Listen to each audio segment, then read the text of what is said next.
नमस्कार, मी तेजश्री खाद्यप्रेमी या युट्यूब चॅनलमध्ये तुम्हा सर्वांचं पुन्हा एकदा खूप खूप खूप मनापासून स्वागत करते। बऱ्याचदा उन्हाळ्यामध्ये आपल्याला भाजी काय बनवावी याचा प्रश्न पडतो। घरामध्ये एखाद दोन अंडी तर शिल्लक असतात, मग याच अंडीपासून आज आपण संपूर्ण फॅमिलीला पुरेल इतका छान असा अंड्याचा रस्सा बनवणार आहोत। अगदी गावरान पद्धतीने आहे, नक्कीच तोंडाची लज्जत वाढेल। चला तर मग लगेच रेसिपीला सुरुवात करूया। सर्वात अगोदर आपण वाटणाची तयारी करूयात। आजचं हे अंड्याचं कालवण आपण छान असं झणझणीत आणि गावरान पद्धतीचं स्मोकी फ्लेवरचं बनवतोय। त्याकरिता 2 कांदे मी गॅसवरच भाजून घेणार आहे। त्याकरिता या कांद्यांचं बुडूक आणि देठ दोनही कट करून घेतलंय।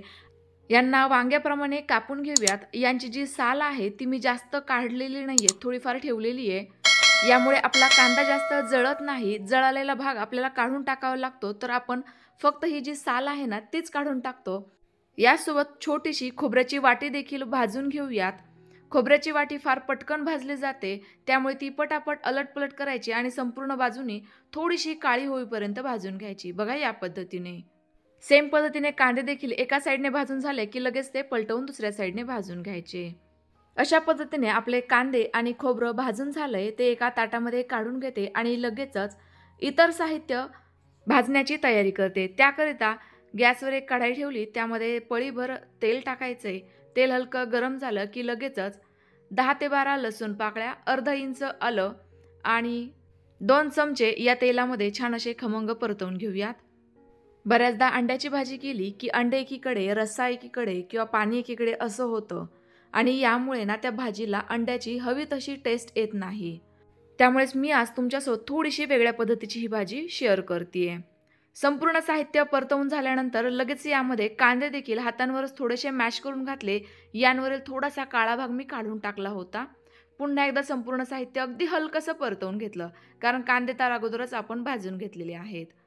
लगेच भाजून घेतलेल्या खोबऱ्याचे काप आणि थोडीशी कोथिंबीर घालायची। पुन्हा एकदा अगदी हलकसं अर्धा मिनिटाकरिता हे परतवून घ्यायचं, ज्यामुळे मसाल्याला स्वाद अगदी जबरदस्त येतो। परतवून घेतलेलं साहित्य एका ताटामध्ये काढून घेते, यामुळे ते पटकन थंड होईल आणि आपल्याला मिक्सरला दळायला सोपं पडेल। आता आपण अंडे उकडून घेणार आहोत। त्याकरिता मी या ठिकाणी वापरते अगारोचा एक बॉयलर। यामध्ये आपल्याला फक्त अंडीच उकडवता येत नाही, तर वाफवलेल्या अंड्याच्या पोळ्याही बनवता येतात। या बॉयलर सोबत आपल्याला एक मेजरिंग कप येतो। स्टीम अंड बनवण्याकरिता या पद्धतीचा ट्रे येतो आणि अंडे उकडवण्याकरिता देखील अशा पद्धतीचा ट्रे येतो। यामध्ये भरपूर सारे आपण एकाच वेळेला अंडे उकडवू शकतो। हे आहे आपलं एक बॉयलरचं मशीन, जे इलेक्ट्रिक आहे। या वरील भागामध्ये आपल्याला पाणी टाकावं लागतं, त्यामुळे मी या मेजरिंग कपने 140 ml पाणी घेतलं, ते या ट्रेमध्ये टाकून घेते। वरती हा अंड्याचा ट्रे देखील ठेवूयात आणि लगेच यावर अंडे ठेवून घेऊयात। अंडे उकडण्या अगोदरच या पिनने अंड्यांना होल पाडायचं, ज्यामुळे अंडे आपले अगदी सहजतेने उकडल्यानंतर सोलले जातात। हे एक बॉयलर ऑटोमॅटिक असल्यामुळे आपण यामध्ये अंडे वाफायला ठेवून दुसरीही कामे करू शकतो। यातील पाणी संपलं की ते आपोआपच बंद होऊन जातं। आता यावरून झाकण लावायचंय आणि या पद्धतीचं बटन आहे ते चालू करून द्यायचंय। बऱ्याचदा आपण पातेल्यामध्ये अंडे उकडायला टाकतो, पण ते एकमेकांना आदळून फुटतात आणि त्यातील पांढरं जे बलक असतं ते बाहेर निघतं। पण आता असं अजिबात होणार नाहीये। या मशीनीमुळे आपलं काम फारच सोपं झालंय। आता इकडे आपला मसाला थंड झालेला होता, तर लगेचच मी हा मिक्सरला फिरवून घेते। सुरुवातीला हा कोरडाच फिरवायचा, ज्यामुळे खोबऱ्याचे तुकडे अगदी व्यवस्थितरित्या बारीक दळले जातात। जर असा मसाला छान असा बारीक दळला गेला की मगच यामध्ये गरजेनुसार पाणी घालायचं। यामुळे आपलं वाटण जे आहे ते अगदी परफेक्ट असं बारीक दळलं जातं। पुन्हा एकदा झाकण लावूयात आणि लगेचच फिरवून घेऊयात। मस्तच एकदम बारीक स्वरूपाची पेस्ट स्वरूपात आपलं हे वाटण तयार झालेलं आहे। यामुळे भाजी अगदी छान अशी जिवळून येते।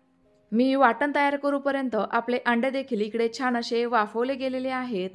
लगेच आता हे झाकण खोलून बघूयात, कारण यातील संपूर्ण पाणी संपल्यानंतर हे आपोआपच बंद झालं होतं। आता यातील अंडी एक एक करून काढायची आणि लगेचच थंड पाण्यात टाकायची, ज्यामुळे ती पटकन सोलली जातील। अंडे थंड होत आहे तोपर्यंत मी या ट्रेचा वापर तुम्हाला करून दाखवते। तर बघा, आपण खाली मशीनमध्ये पाणी टाकलंय।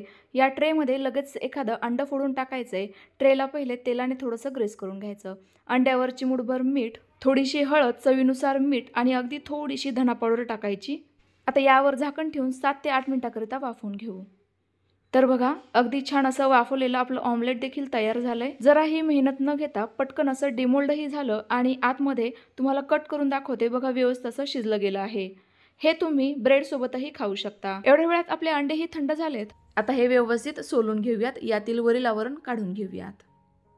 अगदी थोडंसं खाली आदळवलं की लगेच याचं जे वरील आवरण आहे ते फुटतं आणि मग आपण या पद्धतीने हे काढून टाकू शकतो। अगदी सहजरित्या पटापट हे अंडे आपले सोलले जात आहेत। लगेच हे अंडे 2 भागांमध्ये कट करून घेऊयात। यामुळे भाजीचा किंवा मसाल्याचा अर्क अंड्यामध्ये आतपर्यंत अगदी व्यवस्थितरित्या उतरतो। संपूर्णच अंडे आपले छान असे आतपर्यंत उकडले गेले आहेत, त्यामुळे पटापट हे कापले देखील जात आहेत। लगेच आता फोडणीची तयारी करूयात। त्यासाठी पुन्हा एकदा सेम कढाई गॅसवर गरम होण्याकरिता ठेवली आहे। त्यामध्ये 2 चमचे तेल घालते। तेल हलकं गरम झालं की लगेच यामध्ये सुके मसाले घालायचे आहेत। लक्षात घ्या तेल आपल्याला जास्त गरम होऊ द्यायचं नाहीये, नाहीतर मग आपले हे मसाले जळू देखील शकतात। तर मसाल्यांमध्ये पाव चमचा हळद, 2 चमचे धना पावडर, 1 चमचा किंवा तिखटच्या प्रमाणानुसार लाल तिखट, पाऊण चमचा काळं तिखट आणि अर्धा चमचा सुहानाचा मटण मसाला वापरतीये। यामधील धना पावडर, लाल तिखट आणि काळं तिखट मी घरीच बनवलेलं आहे। यांच्या रेसिपी देखील चॅनलवर शेअर केल्या आहेत। तुम्हाला जर हवे असेल तर मला तुम्ही कमेंट्स करून विचारू शकता किंवा चॅनलला व्हिजिट देऊन देखील बघू शकता। संपूर्ण मसाले अगदी हलकेसे तेलामध्ये परतवून घेतले, घरभर सुगंध दरवळेपर्यंत। लगेच यामध्ये तयार करून घेतलेलं वाटण घालायचंय। यावेळेला मात्र थोडीशी घाई करायची, नाहीतर मग आपले सुके मसाले करपू देखील शकता। पटापट हे व्यवस्थित असं मिक्स करून घ्यायचंय आणि आता या वाटणाला छान असं तेल सुटेपर्यंत परतवून घ्यायचंय।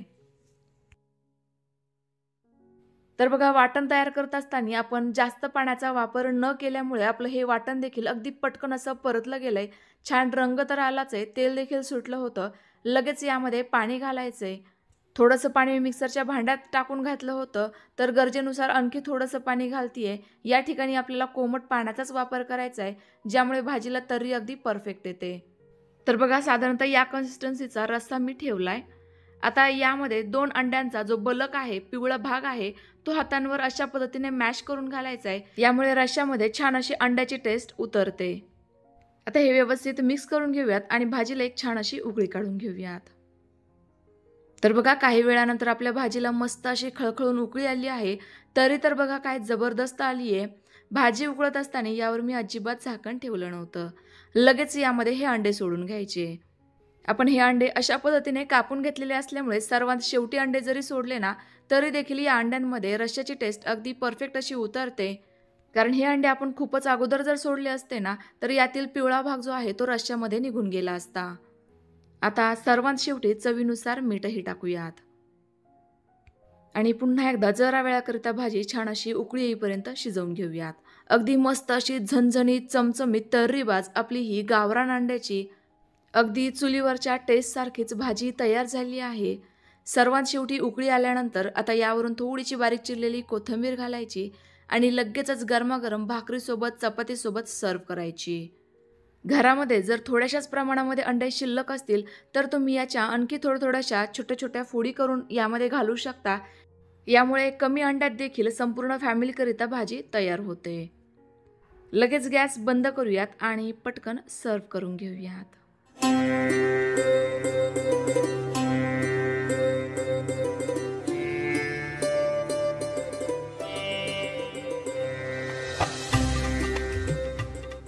तर तुम्ही देखील माझ्या या पद्धतीने गावरान अंड्याचं कालवण घरी नक्की ट्राय करून बघा। कसं झालं कमेंट्स करून नक्की कळवा। रेसिपी आवडली असल्यास लाईक करा, जास्तीत जास्त शेअर करा। पुन्हा एकदा भेटूयात तुमच्याच आवडत्या छानशा नवीन रेसिपीसोबत। तोपर्यंत बाय बाय।